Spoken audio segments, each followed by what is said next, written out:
빠르게 시간이 지나서 벌써 또 기초 교육 공부 시간 저희가 갖도록 하겠습니다. 기도하고 시작하겠습니다. 살아계신 하나님 아버지, 오늘 우리의 마음과 또 우리 머리를 또 하나님께 향하고 우리 가슴이 하나님을 깊게 사랑하며 주님의 말씀을 사모하는 마음으로 이 자리 나오게 하심을 감사합니다. 오늘 이 기초 교육 공부를 통해서 우리가 가져야만 하는 신앙적 또 그 지혜와 지식을 습득하고 그것을 통하여 하나님을 더 깊이 알아 하나님이 힘써 여호와를 알라고 말씀하신 것 같이 우리가 여호와를 힘써 알아서 우리의 신앙을 지키며 또 계속해서 이어갈 수 있도록 하나님이 늘 우리와 동행하여 주시옵소서. 이 시간에 배우는 교리들이 순수하고 진실하며 하나님 말씀을 기초로 세워지는 놀라운 은혜의 시간이 되게 하여 주시옵소서. 거룩하신 예수님의 이름으로 기도드리옵나이다. 아멘. 우리 벌써 귀독로 4번째 시간인데요. 오늘은 지난 시간 우리가 그리스도의 완전한 인성에 대해서 배웠는데요. 예수님께서 인간의 몸을 입고 오셔야 되는 분명한 이유가 있다고 했습니다. 사람 스스로 또 죄가 없으시지만 인간의 몸을 입고 오셔서 우리의 모든 그 구속을 완성하시기 위해 하나님께서 하나님이신데도 불구하고 사람의 몸을 입고 오셨다. 우리가 인성에 대해서 잘 배웠습니다. 오늘은 신성인데요. 지난 시간보다 더 많습니다. 내용이. 그래서 이 신성을 잘 배우셔야 완전한 그리스도에 대한 그 인격과 또 그리스도의 사역을 분명하게 알 수가 있습니다. 오늘 신성에 대해서 그리스도는 완전하신 하나님이십니다. 믿으시죠? 그리스도는 완전하신 하나님이십니다. 예수 그리스도에 대한 성경적 가르침을 마무리하기 위해서는 우리가 예수님께서 완전한 하나님이심을 강조해야 합니다. 성경에서도 예수님께서 하나님이심을 계속해서 강조하고 계시는데요. 성경에 직접적인 주장이 있습니다. 첫째는 그리스도에게 사용된 그 하나님이라는 그 데오스라고 우리가 말하는데요. 이 데오스라는 단어를 그리스도에게도 사용하셨습니다. 그대로. 그래서 요한복음 1장이나 18장 20절, 1장 18절이나 20장 28절 제가 쭉 이렇게 그 구절은 이게 지금 내용이 많아서 이렇게 이거 넘어갈게요. 어쨌든 이런 구절들, 인용한 구절들을 꼭 기록해 두었으니까 한 번씩 또 보시면 좋겠습니다. 그 중에서도 구약에서 하나님의 이름이 예수 그리스도 곧 메시아에게 사용된 예가 있는데 대표적으로 이사야 9장 6절에 한번 읽어볼까요? 이사야 9장 6절입니다. 시작. 이는 한 아기가 우리에게 낳고 한 아들을 우리에게 주신 바 되었는데 그의 어깨에는 정사를 메었고 그의 이름은 기묘자라 모사라 전능하신 하나님이라 영존하시는 아버지라 평강의 왕이라 할 것임이라. 이 기묘자 모사 또 전능하신 하나님 영존하신 아버지 평강의 왕 이것이 다 그 데오스라는 하나님에게만 사용되는 그 단어가 이 예수님을 그 예언하는 이사야 선지자 입술을 통해서 이렇게 그 이름에 이미 전능하신 하나님이라는 단어가 쓰이게 됩니다. 기묘자라 모사라 이것은 뭐 시작과 끝을 의미하기도 하지만 나중에 이제 이 부분 뒤에 나오거든요. 또 그래서 그때 설명을 더 드리도록 하겠습니다. 구약 성경에서 이 단어가 그리스도 예수님이라는 이 데오스라는 단어를 무려 6841번이나 사용됩니다. 엄청나죠? 찾아볼까요? 6,800. 지금도 찾아도 오늘 예배 못 드릴 정도로 양이 많아요. 6,841번이나 구약 성경에서 그 정도로. 그래서 어느 정도 그 헬라어에 대한 지식을 갖고 있던 그 옛날 분들은 옛날 유대인들이나 이 지식을 갖고 있는 사람들이라면 주님을 창조주이며 하늘과 땅을 다스리는 전능자의 이름으로 이해하고 있었어요. 그러니까 주님이라고 하면 그게 하나님을 의미하는구나 이렇게 이해하고 있었다는 거예요. 그래서 구약 시대를 지난 신약 시대도 마찬가지지만 주님이라는 단어가 그 우리가 예수님께서 탄생하시는 그때쯤에 이제 약속을 주시는 그때쯤을 말합니다. 그때에 베들레헴 목자들에게 나타난 천사들의 입에서 이런 말이 나옵니다. 누가복음 2장 11절에 오늘 다윗의 동네에 너희를 위하여 구주가 나셨으니 곧 그리스도 주시니라. 이 말 있죠. 구주가 나셨고 곧 그리스도 주. 이 단어를 천사의 입으로 말했다는 것은 이 글을 읽는 사람들에게는 적지 않은 충격적인 발언인 거예요. 왜냐하면 주라고 하면, 우리가 믿는 주님이라고 하면, 그들이 이해하던 주님이라고 하면 곧 하나님을 의미했거든요. 근데 하나님께서 다윗의 땅에 우리를 위해 구주가 나게 하셨다는 말을 천사가 했다는 것은 강력한 증거가 되는 것이죠. 그리고 그 이야기를 들은 목자들은 어땠습니까? 모두 그 말을 어떻게 여겨요? 놀랍게 여겼다. 놀랍게 여겼다. 그 다음 절이거든요. 누가복음 2장 18절에. 그러니까 그게 적지 않은 충격을 받은 거죠. 우리는 주님이라고 하면 하나님을 의미했는데 그 주님께서 이 땅에 오신다는 거예요. 인간의 몸을 입고. 너무나 충격적인 사건입니다. 그러니까 우리는 그냥 당연히 오셨지라가, 우린 지금 시대에 사니까 당연히 오셨지라고 이해하지만 그 당시에 이 이야기를 우리가 처음 들었다면 아마 우리는 놀라서 나자빠지고 난리가 났을 거예요. 아마 뭐 지금 시대에 그런 얘기가 만약에 이 시대가 지금이라면 막 뉴스에 뭐 이 이야기만, 선거가 문제가 아닌 거예요. 저 하늘의 왕, 네? 전능하신 하나님이 이 땅에 오신다고 난리가 날 겁니다. 그럼 우리의 인생의 종말인가? 아니면 우리는 어떻게 살아야 되지? 엄청난 혼란을 야기할 정도로 놀라운 사건이었다는 겁니다. 아시겠죠? 그래서 예수님의 탄생 몇 달 전에 마리아가 엘리사벳을 방문했을 때 엘리사벳의 충격적인 고백도 이런 의미를 더해줍니다. 누가복음 1장 43절에 내 주의 어머니가 내게 나오니 이 어찌된 일인가? 이 엘리사벳은 어떤 인물입니까? 바로 세례 요한을 낳은 어머니죠. 근데 이 엘리사벳도 그 경수가 다 되어서 아이를 갖지 못했어요. 그때 천사가, 하나님이 엘리사벳을 어여삐 정말 긍휼히 여기셔서 그에게 세례 요한을 주시겠다는 약속을 주셨거든요. 그리고는 잉태하고 한 5개월 정도 지났을 때, 그러니까 6개월째 됐을 때는 그때 마리아가 이 엘리사벳이 친족이에요. 그러니까 친족을 만나러 방문하게 됩니다. 그러니까 마리아가 더 어리죠. 엘리사벳보다 훨씬 어립니다. 그런데 그때 6개월 잉태하고 있는 그 세례 요한을 이제 방문한 건데, 그때 마리아를 보고 이 엘리사벳이 내 주의 어머니라고 말하는 거예요.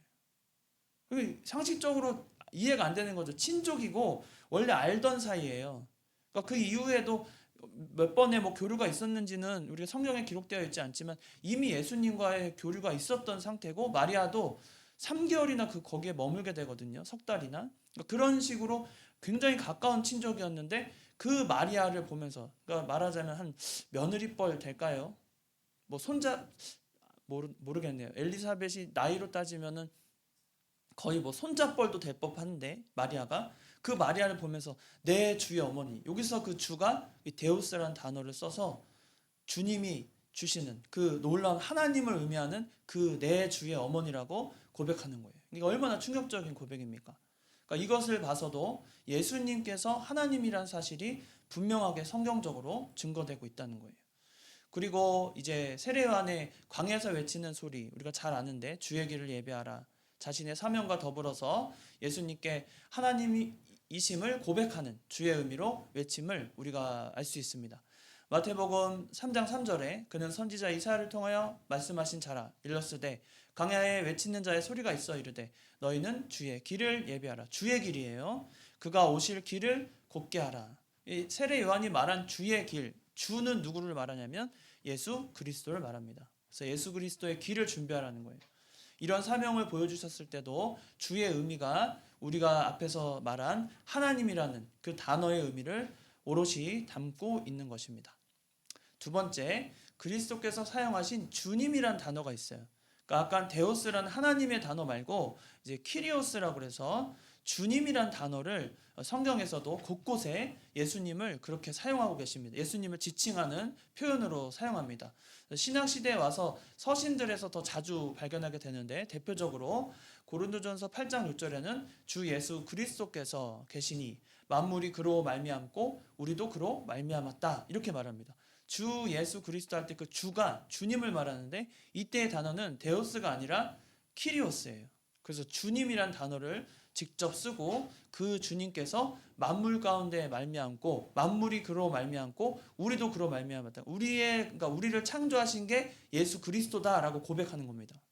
놀라운 거예요. 지금 이 바울의 서신, 이 바울이 예수님을 만난 걸 생각해 보면 그 다메섹 도상에서 만났을 때도 그 직접 예수님을 그 예수님께서 현현으로 보여주셨거든요. 그 하나님의 현현이라고 말하는데 직접 등장하셔서 그 바울에게 사도권을 주실 때 그때 그 놀라운 그 창조주 하나님을 본 거죠. 바울이. 이해하시겠죠? 창조주 하나님을 본 겁니다. 현현을 통해서. 그래서 히브리 기자, 저는 바울로 믿고 또 대부분의 개혁주의에서는 히브리 기자를 바울로 보거든요. 누군지 그 뭐 다른 사람이라고 말하는 경향도 있지만 대부분 대체적으로 한 90% 이상은 거의 히브리 기자를 바울로 보거든요. 그래서 그 바울 히브리 기자 같은 경우에 그리스도는 모든 것을 지으시고 영원토록 변함없으실 하나님과 하늘과 땅의 영원한 주님이라고 명백하게 증거합니다. 우리 같이 히브리서 1장 10절로 12절 읽겠습니다. 시작. 또 주여 태초에 주께서 땅의 기초를 주셨으며 하늘도 주의 손으로 지은 바라. 그것들은 멸망할 것이나 오직 주는 영존할 것이요 그것들은 다 옷과 같이 낡아지리니 의복처럼 갈아입을 것이요 그것들은 옷과 같이 변할 것이나 주는 여전하여 연대가 다함이 없으리라 하였으나. 바로 히브리서 이 바울을 통해서 태초부터 계셨고 땅에 기초를 두셨고 모든 것을 그 주의 손으로 지으신 하나님이신 예수님께서 영존하시면서 영원히 우리와 동행하시고 함께 계신다는 겁니다. 이보다 정확한 증거가 어디에 있습니까? 예수님이 하나님이라는 사실을. 그래서 하나님의 세 번째는 하나님의 아들이라는 호칭이 좀 중요합니다. 하나님과 동일한 예수님을 가리키는데 예수님께서 성부 하나님을 온전히 계시하시고 계시다. 요한복음 8장 18절 또 14장 9절에 등장합니다. 그리고 유일한 하나님의 아들로 보는 시각. 유일한 거예요. 하나님의 아들이 유일한 독생자 예수 그리스도가 유일하다는 면도 요한복음 1장 14절 또 18절 34절 49절에 유일한 하나님의 아들로 보는 시각을 우리는 놓치지 말아야 할 것입니다. 예수님은 하나님이시며 동시에 하나님의 유일하신 아들이시라는 거예요. 그 이해가 되세요? 예수님은 하나님이신데 하나님의 유일한 하나님의 아들이래요. 얼핏 그 논리적으로 이해가 되지 않죠? 이것이 바로 하나님이 주신 신비입니다. 하나님과 동등된 삼위일체 하나님으로서 위격은 다르시지만 삼위 하나님이 다 하나님이시잖아요. 한 분 하나님으로 그 하나님께서 친히 이 땅에 오셔서 유일한 하나님의 아들로 이 땅에 오셨다는 사실이 정말 놀랍고 우리에게 그런 일이 어떻게 있을 수 있나. 우리의 지혜로는 하나님의 아들과 하나님이 동격이라는 것도 사실 이해하기 어려운데 예수님께서 그런 분이라는 것 자체가 우리에게는 엄청난 신비이고 그것이 믿어져야 한다는 겁니다. 이해하셨어요? 그래서 하나님의 아들이라는 호칭도 예수님께서 하나님이라는 사실을 증거하는 바입니다. 네 번째, 성부 하나님께서 주신 권세를 가졌다는 거예요. 예수님께서 생명을 주시고 또 영원한 심판을 선언하시며 모든 것을 다스리는 권세를 누구로부터 받았냐면 성부 하나님으로부터 받으신 겁니다. 성부 하나님. 그래서 그 관련 구절은 요한복음 3장 36절이나 5장 20절에서 22절, 25절, 또는 10장 17절, 16장 15절. 참 이 다양한 요한복음에 참 많이 등장하는데요. 요한복음이 그 예수님께서 하나님이신 그 신성을 가장 강조하는 그 책이거든요. 그래서 요한복음을 읽을 때 그 면을 주시해서 보면 거기에 정말 많은 부분을 예수님께서 곧 하나님이심을 증거하고 있습니다. 그래서 우리가 다 찾아보려면 시간이 없어서 제가 찬조 9절만 이렇게 남겨놨는데요. 그래서 성부 하나님께로부터 보내심을 받으신 자로서 예수님이 이 세상에 오시기 전에도 존재하셨던 분이십니다. 이거 분명히 믿어야 됩니다. 창조주로서 예수님이 이 땅에 계셨고 또 하나님의 아들로서 이 땅에 몸을 입고 오셨고 또 우리의 구속을 완성하신 후에 영광의 보좌로 다시 올라가신 것. 이것까지 우리가 믿어야 합니다. 다섯 번째, 이게 좀 양이 많아가지고 잘 보이실지 제가 설명을 드릴 거니까요. 이걸 이제 참조하시고 제가 나눠드린 그 핸드아웃을 보시면 됩니다. 신성에 관한 다른 분명한 증거들이 뭐가 있냐면 예수님께서 아브라함이 나의 때를 볼 것을 즐거워하다가 보고 기뻐하였다 말씀했더니 그때 있던 유대인들이 아니 내가 아직 50도 되지 않았는데 아브라함을 어떻게 봤냐는 거예요. 이게 무슨 얘기예요? 그러니까 아브라함은 이미 예수 한참 전에 네? 믿음의 조상 아브라함이라고 우리가 그렇게 믿어왔던 그 아브라함을 50도 안 된 이 사람이 말하고 있으니까 도저히 믿지 못하겠다는 거예요. 그랬더니 예수님께서 뭐라 그래요? 예수님께서 아브라함이 있기 전에 내가 있었다라고 대답하셨고 더 충격적인 대답을 이어가십니다. 요한복음 8장 58절에 현재형으로 대답하시면서 아브라함이 나기 전부터 내가 있었느니라. 뭐라고요? 아브라함이 나기 전부터 내가 있었느니라 이런 말씀하신 거예요. 그러니까 이것은 뭐냐면 출애굽기 3장 14절에 말씀하시는 나는 스스로 있는 자라는 것을 근거로 예수님께서 친히 그 유대인의 사람의 몸을 입고 지금 사람과 대화하는 중이잖아요. 대화하는 중에 나는 아브라함이 나기 전에 내가 먼저 있었다고 고백한 거예요. 충격적인 고백이죠. 그 얘기 들었을 때 유대인들이 어떻게 했겠어요? 이 말을 못 믿고 예수님을 치려고 했던 거예요. 그래서 돌을 들고 너가 어떻게 신성 모독이다. 어떻게 너가 하나님 앞에 하나님도 아니면서 아브라함보다 먼저 있었다고 말하느냐. 그렇게 이해하지 못하고 있었다는 거죠. 사람의 지혜로는 이걸 이해하지 못합니다. 예수님께서 아브라함 이전에 계셨다는 창조주로서 계셨다는 것을 사람의 지혜로는 절대 이해 못하죠. 우리도 그 글 자체로는 이해 못하는 거예요. 어떻게 그럴 수가 있나. 그러나 우리는 한 가지로 이해할 수 있는 겁니다. 예수님께서 하나님이심을 믿으면 그것이 우리에게 바른 증거가 되어서 예수님께서 아브라함보다 더 먼저 계셨다는 것이 믿어지는 거예요. 이해하시겠어요? 우리가 예수님이 하나님을 믿어야 되는 것이 분명해지는 겁니다. 그래서 네, 네, 다 이해하고 계시는 거죠? 이게 바로 예수님께서 신성을 가졌다는 증거가 됩니다. 계시록 1장 8절과 계시록 22장 13절에 보면 이 동일한 신성을 가지고 계신 것을 하나님과 동일한 신성을 가지고 계신 것을 의미하는데요. 특별히 주 하나님이 이르시다는 알파와 오메가라. 그러니까 알파와 오메가는 처음과 그 철자의 시작과 끝이거든요. 알파 오메가가. 그래서 알파 오메가는 처음과 끝을 말해요. 그러니까 이 세상의 시작과 이 세상의 마지막이 오직 하나님으로부터 만들어지고 하나님으로 귀결되는 그런 세상에 우리가 살고 있는 것입니다.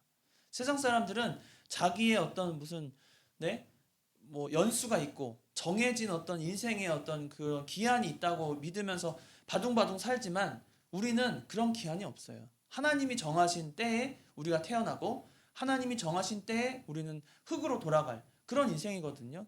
그래서 그 모든 시작과 마지막이 하나님으로부터 시작해서 하나님으로 마무리된다. 그것을 알파와 오메가라는 표현으로 이 계시록에서 기록하고 있는 겁니다. 더 재밌는 사실은 계시록 1장에서 말했죠. 근데 계시록 1장이고 계시록이 몇 장까지 있어요? 22장까지 있습니다. 그러니까 계시록의 시작도 알파 오메가고 마무리도 뭘로 돼요? 알파와 오메가라는 거예요. 그러니까 계시록을 이해할 때 이 시작과 끝을 이해하시면 계시록의 예언, 아직 우리에게 일어나지 않은 그 예언조차도 하나님의 마지막을 향해 가고 있다는 것을 우리는 분명히 알게 되는 거죠. 제가 계시록을 사실 설교를 잘 안 해요. 계시록을. 왜 그러냐면 계시록의 해석이 좀 어려운 면도 있지만 어려워서 안 하는 뜻이 아니라요. 조심스러워서 안 합니다. 웬만하면. 근데 이 계시록을 잘못 오해하면 자꾸만 이상한 이단들이 등장해서 자기가 백마 탔다고 일부러 백마 탄 사진을 찍어가지고 특히 그래가지고 그 교주들이 등장하잖아요. 그런 오해가 생기지 않도록 그것을 어떤 비유적인 또 영예적인 해석이 아니라 우리가 분명히 알아야 할 것은 이 알파 오메가만 이해해도 계시록을 읽으실 때 좀 걱정이 없이 좀 그렇게 해석하면서 읽어갈 수 있거든요. 하나님께서 시작하셨기 때문에 이 세상을 마무리도 하나님이 하신다. 그게 계시록이 말하는 굵은 그 문맥이라고 보시면 됩니다. 그래서 이 알파 오메가 주 하나님이라고 했습니다.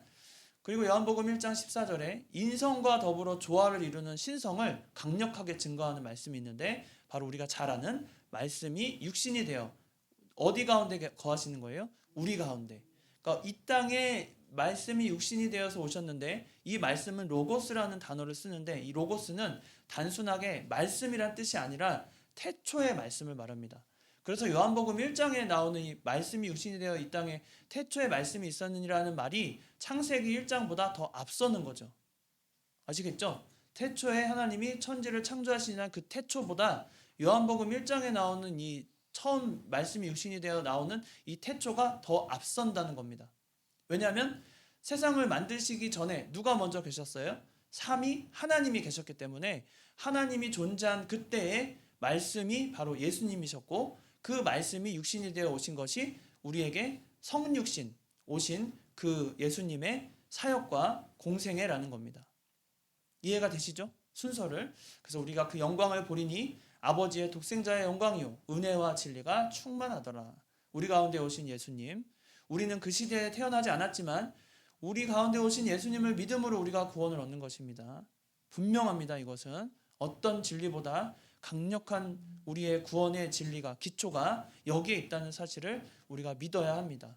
그것을 믿는다면 무엇을 믿어요? 우리 이 지금 오늘 하는 주제 그리스도의 신성을 우리는 부인할 수가 없는 것입니다. 이 말씀이 육신이 되었다는 사실을 믿으면 우리가 하나님이신 예수님을 믿는데 걸리지가 않는 거예요. 거리끼지가 않는 겁니다. 우리의 이성으로는 이해할 수 없는 그 진리도 말씀이 육신이 되었다는 말을 믿었을 때 우리는 모든 것이 하나님이시기 때문에 가능하구나 라고 믿어지게 되는 거예요. 그게 바로 그리스도의 신성을 믿는 믿음입니다. 두 번째, 예수님께서 신성을 소유하셨다는 증거들입니다. 첫 번째는 전능하신 하나님이죠. 말씀으로 바다의 폭풍을 잠잠케 하시고 우리가 말을 했는데 바다가 폭풍이 잠잠해진 적 경험해 보셨어요? 저는 인생을 두고 그런 경험을 해본 적이 없는데 앞서 그런 일이 있었을까요? 아니면 떡과 물고기를 그 오병이어 사건이나 또 7천 명을 먹이시는 그 사건이나 그 모든 면에 있어서 과연 그런 일을 해낼 수 있을까? 우리는 그렇게 할 가능성조차 없습니다. 또 물을 포도주로 만드는 첫 번째 그 사역에 있어서 가나 혼인잔치에서 일으키셨잖아요. 그때 물을 포도주로 만드는 역사, 우리로는 불가능한 일을 하나님이 전능하시기 때문에 전능하신 하나님이기 때문에 하셨다는 거예요. 그게 첫 번째 증거입니다. 두 번째는 전지하신 하나님을 알 수 있습니다. 하나님이 전지하심을 유감없이 나타나셨는데 사람들의 생각을 아시는 거. 마태복음 2장 8절에 그리고 멀리서 무화과 나무 아래 있던 나다나엘을 보신 내가 무화과 아래 있던 나다나엘 너를 봤다고 하셨잖아요. 그런 사건들. 또 처음부터 자기를 팔자가 누군지 예수님 아셨죠. 가룟 유다가 자기의 팔 걸 아셨다. 요한복음 6장 64절에 나옵니다. 그걸 알았던 것도 그렇고 그리고 여기서 힌트 한 가지 추가로 알려드릴 거는 마태복음에 유일하게 나오는 사건이 뭔지 아세요? 그러니까 공관복음 중에서 마태복음에만 유일하게 기록된 사건 바로 가룟 유다가 후회했다는 내용이 마태복음에만 기록되어 있습니다. 나중에 참조하세요. 우리 성경 퀴즈가 앞두고 있으니까 그냥 생각나는 대로 말씀드린 거예요. 마태복음에만 유일하게 기록된 것이 뭐냐면 가룟 유다가 후회하였다라는 말이 마태복음에만 기록됩니다. 다른 공관복음에 없어요. 그래서 요한도 예수님을 친히 사람에 대하여 아무의 증거도 받으실 필요가 없다고 분명히 증거했죠. 요한복음 2장 25절입니다. 이 요한은 누굽니까? 세례 요한입니다. 그러니까 세례 요한이 예수님을 믿지 못한 일이 없었던 거예요. 처음부터 태어날 때부터 예수님에 대해서 메시아로 믿었던 증거가 더 확실하지 어느 중간에 옥에 갇혔다고 세례 요한이 예수님을 부인했다? 시험에 들었다? 그럴 증거가 성경에는 전혀 없다는 겁니다. 여러분 그거 분명히 아셔야 됩니다. 세 번째, 예수님께서 아닌데요. 네. 세 번째, 무소부재하신 하나님입니다. 두세 사람이 내 이름으로 모인 곳에 나도 그들 중에 있느니라. 또 마태복음 28장 20절에 내가 세상 끝날까지 너희와 함께 항상 함께 있으리라. 어떻게 그러실 수 있냐는 거예요. 어떻게 함께 우리와 함께 하시겠다는 건가? 무소부재하신 하나님이시기 때문입니다. 네 번째는 권세가 있으십니다. 하나님이 가지신 권세. 마가복음 2장 5절로 7절에 보시면 예수께서 그들의 믿음을 보시고 중풍병자에게 이르되 작은 자야 내 죄사함을 받았느니라. 그러니까 죄사함의 선포, 죄사함의 권세가 있기 때문에 죄사함의 선포를 하시고 오직 하나님 한 분 외에는 누가 능히 죄를 사하겠느냐. 7절에 이렇게 말하는 겁니다. 그러니까 이건 거꾸로 예수님을 비난하는 게 아니라 예수님을 인정하는 꼴이 된 거죠. 아, 예수님이 하나님이시기 때문에 죄사함을 선포하셨구나, 이렇게 믿게 된 것. 이것이 바로 하나님만 가지고 있는 그 권세가 있으시기 때문입니다. 다섯 번째는 되게 많죠. 신성에 대한 이야기 여러분 잘 이해하셔야 됩니다. 불변성을 가진 하나님 때문이에요. 인간이 가질 수 없는 능력을 자기의 생명을 버리고 다시 얻을 수도 있는 능력이 있음을 증거합니다. 그러니까 하나님께서는 인간이 가질 수 없는 능력이에요. 자기 생명을 버렸다가 다시 그것을 취할 수 있는 사람은 이 세상에 없죠. 우리는 한 번뿐인 인생이잖아요. 그런데 예수님께서는 그러한 능력도 가지고 계시고 무궁한 생명의 능력을 소유하셨고, 히브리서 7장 16절에 그리고 오직 하나님만의 속성을 보여주시는 게 디모데전서 6장 16절에 등장하고 있습니다. 이 구절들을 다 찾으면 오늘 오전 예배를 포기해야 되기 때문에 이건 나중에 다 꼭 집에서 또 개인적으로 꼭 찾아보시고 구절에 분명한 증거가 남아 있습니다. 또 세 번째, 지상에 계시는 동안은 신성을 잠시 그러면 포기한 거냐? 그렇게 말하거든요. 빌립보서 2장 5절 7절에 비유다는 말이 있어요. 자신을 낮추고 십자가에 죽기까지 복종하시기 위한 자기를 비유사, 이런 표현 있죠.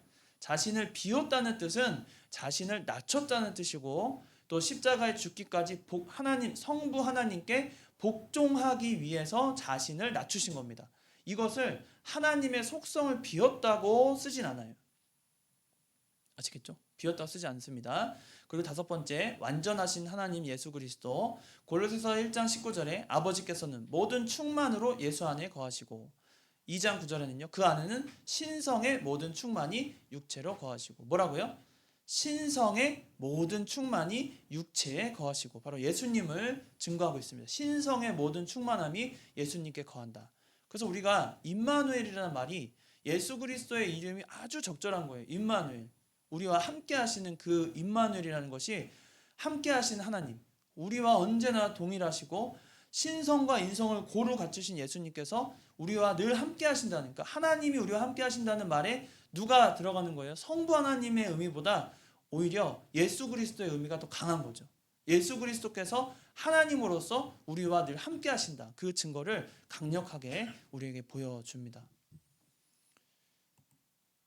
여러분, 계속 이어가고 있는데요, 굉장히 어려운 주제이기도 하고 복잡하게 느껴지시겠지만 모든 증거가 딱 하나로 귀결됩니다. 이 본문입니다. 이 부분입니다. 예수 그리스도의 신성이 필요한 이유는 뭐냐면, 영원하신 하나님만이 그를 믿는 모든 자들의 모든 죄를 위한 죄값을 지불할 수 있기 때문이에요. 지불할 능력이 오직 예수님밖에 없습니다. 왜냐하면 구원이 예수님께로부터 온 것이므로 성경 전체가 그 어떤 인간이나 피조물도 사람을 구원할 수 없다고 증거하기 때문에 오직 예수님만이 신성을 가지고 이 땅에 오실 수 있는 것입니다. 신성을 가지고 계셔야 되는 것입니다. 그리고 완전한 인간으로서 완전한 하나님이신 예수님만이 사람과 하나님 사이의 중보자가 되시고 우리를 하나님께로 인도하시고 하나님을 우리에게 온전히 계시할 수 있기 때문입니다. 그러므로 중요한 겁니다. 빨간 글씨 우리 같이 읽어볼까요?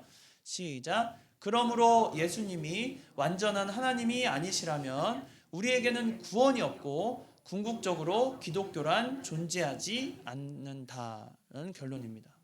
아시겠죠? 그래서 예수님의 신성을 다 배우고 우리가 지난 시간에 인성을 배웠으니까 여러분은 신성과 인성이 둘 다 가지신 유일하신 하나님과 사람 사이의 중보자. 오늘 이번 6월에 우리 주제 있잖아요. 보시면 앞에 예수님 유일하신 중보자. 우리에게는 그 예수님이 계시기 때문에 우리의 믿음이 헛것이 아니고 참말이며 우리의 구원이 진실하고 또 궁극적으로 우리가 영생을 소유한 자가 되었다는 것을 유일하신 중보자 예수님을 통해 우리가 확실한 증거로 삼아야 한다는 것입니다. 예수님을 신성과 인성 모두 그 중에 하나라도 부인하면 궁극적으로 기독교라는 것이 존재하지 않아요. 아시겠죠? 그래서 우리가 인성과 신성을 잘 배우셨는데 어렵지만 이걸 준비하는 저는 왜 더 어렵지 않았겠습니까? 여러분, 위에서 인성과 신성을 준비할 때 저도 많은 고민을 하고 최대한 여러분이 이해할 수 있는 용어로 또 그런 걸로 준비하느라고 아주 힘든 시간을 보내고 있습니다. 그래도 즐겁게 하고 있는데요. 여러분도 이런 그 신성과 인성을 배우시면서 좀 더 신앙적으로 조금 이렇게 뭐랄까요, 섬세하게 믿을 수 있는 그런 믿음을 좀 가지시기 바랍니다. 그냥 예수님을 믿는 게 아니라 우리는 인성을 가지신 예수님을 믿고 신성을 가진 예수님을 믿는 겁니다. 아주 중요합니다. 여러분이 믿는 예수님은 인성과 신성을 모두 갖추신 유일하신 중보자 예수 그리스도를 우리가 믿는다는 사실을 여러분이 분명히 알고 계시기 바랍니다. 다음 주에는 그리스도의 위격에 대해서 배우도록 하겠습니다. 기도하겠습니다. 살아계신 하나님 아버지, 오늘도 그리스도의 신성에 대해서 배웠습니다. 예수님께서 참 하나님이시며 우리에게 또 몸을 입고 오셔서 참된 사람으로서 우리의 중보자 역할을 완전하시고 유일하게 감당하신 그 예수님을 믿는 믿음 우리에게도 허락하여 주시옵소서. 예수님을 믿는 것이 아니라 그뿐만 아니라 예수님의 인성과 신성 또한 우리가 분명히 믿는 그런 믿음이 되게 하여 주시옵소서. 거룩하신 예수님의 이름으로 기도드리옵나이다. 아멘. 마쳤습니다.